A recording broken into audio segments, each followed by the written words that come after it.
Well, as somebody that's come late to politics in my career, I think my career to date has been, early on I was in the services. I was a submariner in the Royal Navy.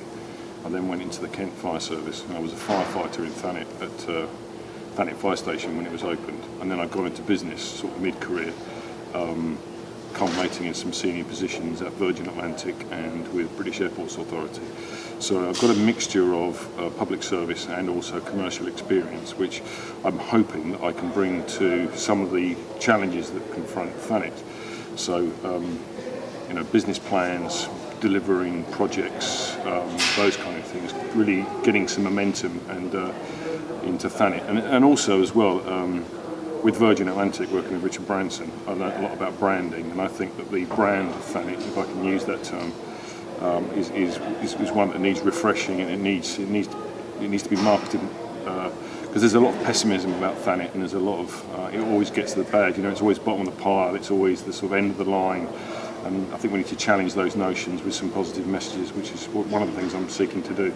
I think the Reality Party has a strong vision, because we come from an artistic community, and it's pretty much, we feel that it's an arts-led regeneration of Thanet, and that's what we have to offer. We have a clear vision for how it can be creative. A creative development for young people and make it an exciting place to be. Because it's near the East End of London, and that's where I come from.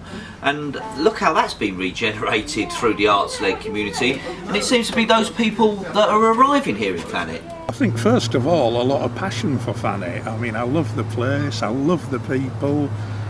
It's a very unique place, and I really like living here. So I'd be bringing a lot of passion.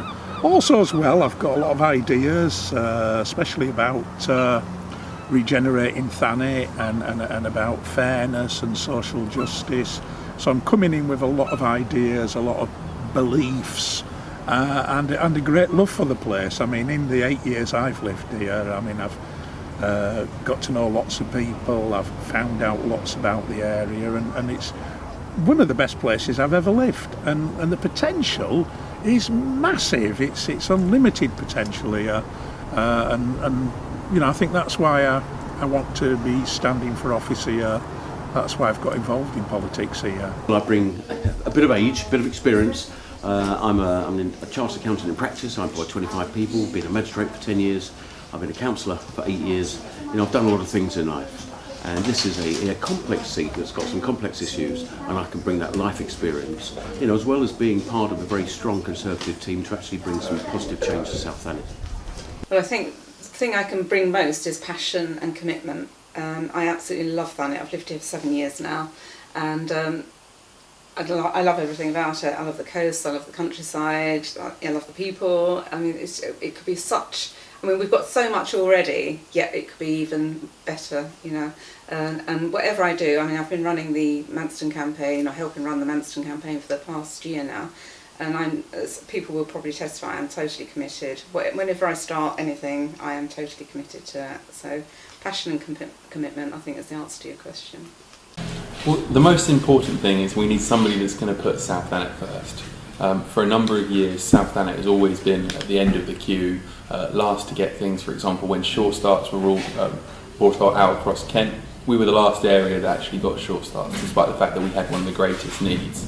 So what I'm hoping to do, if I get elected as the MP, is to make sure that Thanet is at the front of the queue, to make sure that the issues that we have that need somebody to deal with them, like the fact that we don't have enough nurses and doctors at the local hospital, like the fact that we have a growing gap in what people are being paid, then somebody who's actually going to take on those issues and make sure that the issues here are heard elsewhere. And if you look at who the other parties have put forward, they put forward candidates that don't know the area, aren't from the area, and that worries me, because it means we could have yet another MP being parachuted into the sea, and that's not how politics should be. It should be about the local community and how somebody can change it for the better.